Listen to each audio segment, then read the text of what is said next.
Hello Virgos, welcome to my channel, welcome to soul satisfaction में आप सभी का स्वागत करती हूँ फिर से एक बार मेरे चैनल में। आज हम लोग जो देखेंगे वो है 2024 न्यू ईयर स्टार्ट होने वाला है, उन सभी की रीडिंग्स। तो आज हम लोग देखेंगे कि अपकमिंग 6 मंथ्स आपके लिए क्या क्या चेंजेस लाने वाला है। गाइस मैं बता दूँ, एक जनरल रीडिंग है, कलेक्टिव गाइडेंस है मेरे सारे व्यूवर्स के लिए।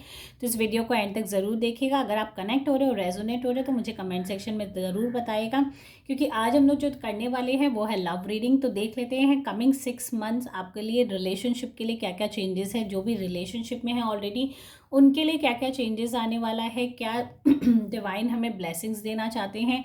नेक्स्ट, अगर आपका नो कॉन्टैक्ट सिचुएशन है, सेपरेशन है, ब्रेकअप है, उन सब की भी एनर्जीज चेक करेंगे जनवरी से लेके जून तक की। एंड अगर आपका अभी तक कोई रिलेशनशिप नहीं भी हो पाया तो कैसी एनर्जी से डिवाइन हमें क्या गाइडेंस देना चाहते हैं। तो चलिए अपने डिवाइनल एनर्जी से आप लोग कनेक्ट हो जाइए एंड देख लेते हैं अपकमिंग 2024 आपके लिए क्या मैसेज लाने वाला है। सो डिवाइन बताइए, जितने भी वर्गो सनशाइन वाले हैं उनके लिए 2024 कैसा रहने वाला है। 2024 न्यू ईयर उनके लिए क्या लाने वाला है। उनका जनवरी से लेकर जून तक का मंथ रिलेशनशिप को लेके क्या क्या मैसेज आप दोगे, कैसा जाने वाला है। डिवाइन गाइडेंस है, जितने भी वर्गो सनशाइन वाले हैं जो इस वीडियो को देख रहे हैं उनके लिए मैसेज दीजिए, उनके लिए क्या गाइडेंस है। वर्गोस वालों के लिए जनवरी मंथ 2024 जनवरी उनके लिए रिलेशनशिप को लेके क्या मैसेज लाने वाला है। ओके, जस्टिस का कार्ड आ गया, बहुत ही अच्छी एनर्जीज है जनवरी मंथ की। नेक्स्ट हम लोग देख लेते हैं फेब्रुअरी मंथ में क्या होने वाला है आपके लाइफ में। 4 ऑफ वैंड्स का कार्ड है, बहुत ही पॉजिटिव एनर्जीज यहाँ मुझे नज़र आ रही है। एंड मार्च में, जनवरी फरवरी मार्च, 5 ऑफ कप्स। तो अगर हम लोग जनवरी मंथ की बात करें तो जस्टिस का कार्ड है। अगर रिलेशनशिप में बहुत ही अनफेयर चीज़ें चल रही थी, मतलब चीटिंग समझ लो, या पार्टनर उतना वक्त नहीं दे पा रहा था, या और भी सारी चैलेंजेस अगर आपकी आ रही थी, तो बहुत ही वेलकमिंग ईयर होने वाला है। Starting of January he justice का कार्ड आ चुका, मतलब कहीं ना कहीं फेयर डिसीजन होने वाला है। अब आपके रिलेशनशिप को एक फेयर कमिटमेंट मिल सकती है, एक अपना रियलाइजेशन हो सकता है। आपके पार्टनर अगर अनफेयर थे आपके साथ तो उनको एक रियलाइजेशन हो सकता है अपकमिंग ईयर में कि अब मैं अपनी सारी चीज़ें रिजॉल्व करूँगा, सही ट्रैक पे चलूँगा, रिलेशनशिप को भी एक सही मोड़ दूंगा। तो बहुत ही पॉजिटिव एनर्जीज यहाँ डिवाइन की तरफ से जस्टिस होने वाला है। रिलेशनशिप में जितने भी अनफेयर मीन्स थे, चाहे थर्ड पार्टी इंटरफेरेंस हो या कोई भी ऐसी इशू हो, या पार्टनर रेस्पेक्ट नहीं कर रहे थे रिलेशनशिप को, तो ये सारी चीज़ें, डिफ़िकल्ट टाइम आपका हटने वाला है। आप लोग दोनों के बीच में एक बैलेंस्ड सिचुएशन बनने वाला है। या अगर ये भी हो सकता है वन साइडेड लव है, तो ये लव कमिटमेंट में भी कन्वर्ट हो सकता है इस मंथ। कहीं ना कहीं रियलाइजेशन मंथ मैं कह सकती हूँ हो सकता है आप सभी के लिए, जिनका भी इश्यूज चल रहा है रिलेशनशिप में, वर्गो सनशाइन वालों का खास करके। नेक्स्ट फेब्रुअरी मंथ की अगर हम बात करें तो 4 ऑफ वैंड्स की एनर्जी से स्टेबिलिटी, जैसे ही रिलेशनशिप में इम्प्रूवमेंट फर्स्ट मंथ में नज़र आ रहा है, रियलाइजेशन नज़र आ रही है, वैसे ही स्टेबिलिटी होने वाली, एक स्ट्रॉन्ग कनेक्शन हो सकता है आप लोगों का इस मंथ बिल्डअप हो। फेब्रुअरी मंथ में रिलेशनशिप में स्टेबिलिटी यहाँ बहुत ज़्यादा ज़रूरी है।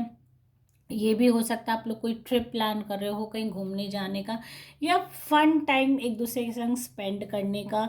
तो कहीं ना कहीं एक फायरी एनर्जीज है आप लोग दोनों के बीच में, एक दोनों के बीच में कंपैशन है, एक दूसरे के साथ वक्त ज़्यादा से ज़्यादा स्पेंड करने का।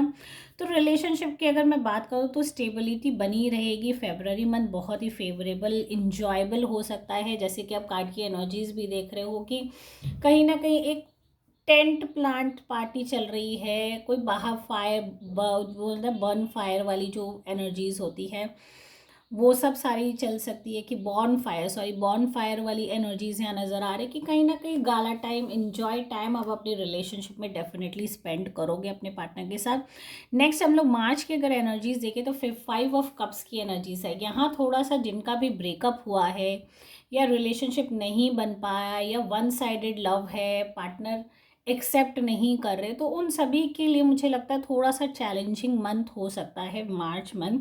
एंड जिनका रिलेशनशिप चल रहा है उनके लिए भी बहुत ड्रेनफुल हो सकता है। ड्रेनफुल मैं ये कह सकती हूँ कि बहुत ज़्यादा उनको लो महसूस हो सकता है इस मंथ। अपने रिलेशनशिप में थोड़ी सी चैलेंजेस उनको फील हो सकती है, बिकॉज मार्च का मंथ है। एंड कहीं ना कहीं रिलेशनशिप ड्रेन्ड होते हुए, आपके इमोशंस मुझे जो लग रहे हैं ना, चारों तरफ से जो आपकी इमोशनल डिससेटिस्फैक्शन हुई, वो कहीं ना कहीं आपको और अपने इनर सेल्फ से डिटैच्ड करते हुए आप फील करोगे। आपको लगेगा कि सब कुछ ख़त्म हो चुका है। जो भी आपकी डिज़ायर थी, या जिनको भी आप दिल से हद से ज़्यादा प्यार करते थे, जिन पे हद से ज़्यादा भरोसा करते थे, उन्होंने ही आपका दिल दुखाया है। तो कहीं ना कहीं बहुत ज़्यादा हर्ट हो इंटरनली, एंड बहुत चैलेंजेस में हो अभी इस सिचुएशन में, मार्च मंथ में हो सकता है। तो यहाँ आपको अपने इमोशंस को बहुत ज़्यादा ध्यान रखने की, अपनी इमोशनल सिचुएशंस को कंट्रोल रखने की ज़रूरत है। बिकॉज कहीं ना कहीं जब हम नेगेटिविटी में फंस जाते हैं ना, तो उससे बाहर आना, उभरना हमारे लिए और भी ज़्यादा चैलेंजिंग हो जाता है, डिफ़िकल्ट हो जाता है, एंड उस चीज़ को हम लोग क्या हैंडल नहीं कर पाते। एक टाइम तक हम लोग फिर एक गिव अप वाले सिचुएशन हो जाता है, या हम अपने आप को हार्म करने वाले सिचुएशन में भी पहुंच जाते हैं। तो मार्च मंथ आपको बहुत ज़्यादा केयरफुल रहना है कि अगर कोई भी इमोशनल चीज़ें आपको नेगेटिव जोन में ले जा रही है, या आपको बहुत ज़्यादा पुल कर रही है नीचे की तरफ, तो अपने आप को अपलिफ्टेड रखना है। पॉजिटिव चीज़ों में आपका अट्रैक्शन होना चाहिए, पॉजिटिविटी की तरफ आपको सोचना चाहिए, because this is not the last option. देखिए, सबके साथ ऐसी सिचुएशन होती है। रिलेशनशिप चैलेंजेस हर वक्त, हर पल हमारे लाइफ में होता है। कभी किसी के साथ अच्छे मोमेंट्स होते हैं, किसी के साथ ख़राब मोमेंट्स होते हैं। बट उस सिचुएशन में अगर आप एकदम गिव अप कर दोगे एंड सरेंडर हो जाओगे, एंड सारी चीज़ें, मतलब एक कहीं ना कहीं आपको यहाँ पे इस मंथ लोनलीनेस भी महसूस होगा। अगर आप बैकग्राउंड देखो, तो आप अपनी थॉट से और अपनी नेगेटिविटी से और अपने पास्ट चीज़ों में इतने ज़्यादा खोए हो कि आपको एक ब्राइटर साइड जो है आपके लाइफ का, या हो सकता है, उस पर आपका टेंशन एकदम भी नहीं है। तो यहाँ फोकस डाइवर्टेड आप कह सकते हो, ये नज़र आ रहा है मुझे। एंड एक ही कॉन्टिन्यूसली एक ही टॉपिक पे आप स्टिक भी नज़र आ रहे हो। तो वो सारी चीज़ों से आपको हटना पड़ेगा, अपलिफ्टेड होना पड़ेगा। ये जस्ट एक डिवाइन का मैसेज है कि एनर्जीज ऐसी रह सकती है। तो आपको अपलिफ्टेड रहना है अगर आप चाहते हो पॉजिटिविटी आपकी लाइफ में बरकरार रहे, या नई एनर्जीज़ को भी डेफिनेटली अगर आप अट्रैक्ट करना चाहते हो, तो पुराने को गुड बाय आपको करना ही पड़ेगा फिलहाल के लिए। देख लेते हैं वर्गोस वालों के लिए अप्रैल, मई एंड जून की क्या मैसेज है। डिवाइन गाइडेंस दीजिए जितने भी वर्गोस हैं उनके लिए। अप्रैल 2024, मई 2024 एंड जून 2024 की क्या एनर्जीज़ है। देखिए, जो कार्ड जंप होके आया है वो है 2 ऑफ वैंड्स। ठीक है, 2 ऑफ वंस बहुत अच्छी एनर्जीज है। साथ ही साथ 2 ऑफ कप्स की भी एनर्जीज मुझे यहाँ जम्प्ड आउट होके मिली है। एंड लास्ट हम लोग देख लेते हैं किंग ऑफ वैंस। ठीक है, सो वर्गोस, मुझे लगता है 2 ऑफ वैंस में यहाँ पे मुझे डेफिनेटली आप एक्सप्लोर करते हुए नज़र आ रहे हो। ठीक है, विच इज़ गुड। जो भी आपका ड्रेन फुल मंथ था, मार्च मंथ थोड़ा सा डिफिकल्ट डेफिनेटली रहा हो, पर अपकमिंग मंथ आप बहुत ही ब्राइटर साइड की तरफ मूव हो रहे हो। पास्ट को आप पीछे छोड़ने वाले हो। रिलेशनशिप में जो आपने एक स्टेबिलिटी बिल्डअप की थी, वो अगर आपको एक सेटिस्फैक्शन नहीं दे रहा, तो यहाँ ये हो सकता है कि आप एक्सप्लोर कर सकते हो इस मंथ। ठीक है, वह चाहे वो नया रिलेशनशिप हो, चाहे नई कमिटमेंट्स हो, या ट्रैवल हो, या बाहर कहीं जाके किसी को लाइक करना हो, क्या मतलब कहीं ना कहीं आपका यहाँ डाइवर्शन नज़र आ रहा है, एक्सप्लोर नज़र आ रहा है। आप जाना चाहते हो, मतलब एक फ्री वर्ड की तरह आप अपनी ज़िंदगी जीना चाहते हो सकता है फ़िलहाल के रिलेशनशिप में भी आप कंफर्टेबल नहीं हो।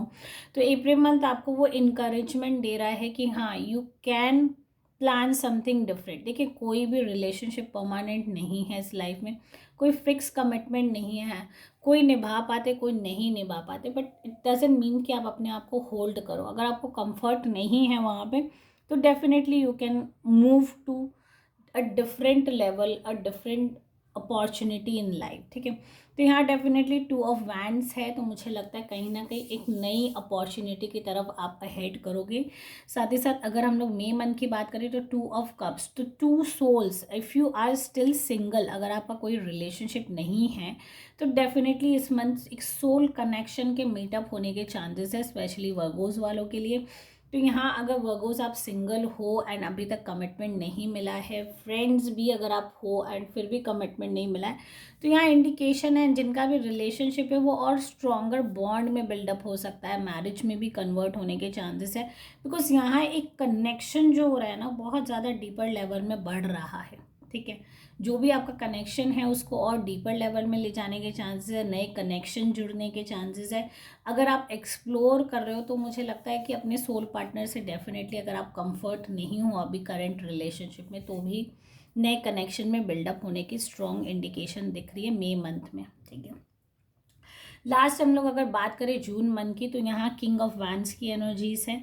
अगर आप इस पर्सन को देखो तो ये बहुत ही मेच्योर लेवल का पर्सन है। तो वर्गोस जितने भी रिलेशनशिप वाले हैं, हो सकता है फादर कंट्रोल थोड़ा सा यहाँ हो सकता है इस मंथ आपके लाइफ में, डोमिनेशन उनकी हो सकती है, या बहुत हद तक अगर आपके रिलेशनशिप के बारे में उनको क्लियरिटी नहीं थी तो इस मंथ हो सकता है वो बीच में आ जाए, या उनको कहीं ना कहीं से एक हिंट मिल जाए कि आपका कोई रिलेशनशिप चल रहा है। बिकॉज डेफिनेटली अगर किंग ऑफ वैंड्स है तो कोई पर्सनैलिटी इन्वॉल्वमेंट है, एंड दैट टू ये जो पर्सन है ये बहुत ही मेच्योर अंडरस्टैंडिंग पर्सन भी है, साथ ही साथ बहुत फायरी पर्सन भी है। कि छोटी छोटी बातों पे उनको गुस्सा भी बहुत जल्दी आ जाता है, डिसीजन मेकिंग पावर उनका स्ट्रांग हो सकता है। तो इस वक्त ये हो सकता है कि आपके रिलेशनशिप के बीच में आपके पेरेंट्स का इंटरफेरेंस ज़रूर नज़र आ रहा है, उनका एक स्टैंड नज़र आ रहा है, उनको कंट्रोल एक नज़र आ रहा है। अगर आप देखो इस पर्सन कितना स्ट्रांगली एक पोजीशन को होल्ड करता है, कंट्रोल करता है, अपनी जितनी भी जो भी थॉट्स है उनकी, या जो भी उनकी डिज़ायर, उनको कितनी स्ट्रांगली उन्होंने होल्ड किया हुआ है, ठीक है। तो यहाँ डेफिनेटली उनका इंटरफेरेंस या उनका कंट्रोल नज़र आ रहा हो सकता है। आपको थोड़ा सा वो कंट्रोल डोमिनेट करने की कोशिश करे, ओवर रूल करने की कोशिश करे, या ये भी हो सकता है कि वो रिलेशनशिप फ़िलहाल के लिए आपकी एक्सेप्टेंस में नहीं हो, वो एक्सेप्ट नहीं करने के लिए भी रेडी हो। तो ये हो सकता है कि जून मंथ थोड़ा सा पेरेंटिंग अट्रैक्शन की तरफ है, पेरेंटिंग कंट्रोल की तरफ से, या ये भी हो सकता है कि आपके पार्टनर आपको बहुत ज़्यादा डोमिनेट कर सकते हैं। तो इस मंथ आपको थोड़ा सा ध्यान रखना है, केयरफुल रहना है, okay. So guys overall 6 months की रीडिंग हो चुकी है। अगर आप इस रीडिंग से कनेक्ट हो रहे हो, रेजोनेट हो रहे हो, तो मुझे कमेंट सेक्शन में ज़रूर बताएगा। साथ ही साथ अगर अभी तक फॉलो नहीं किया तो फॉलो कर लीजिए। And thank you guys for watching my video, and I have very happy new year to you all. Take care, bye bye.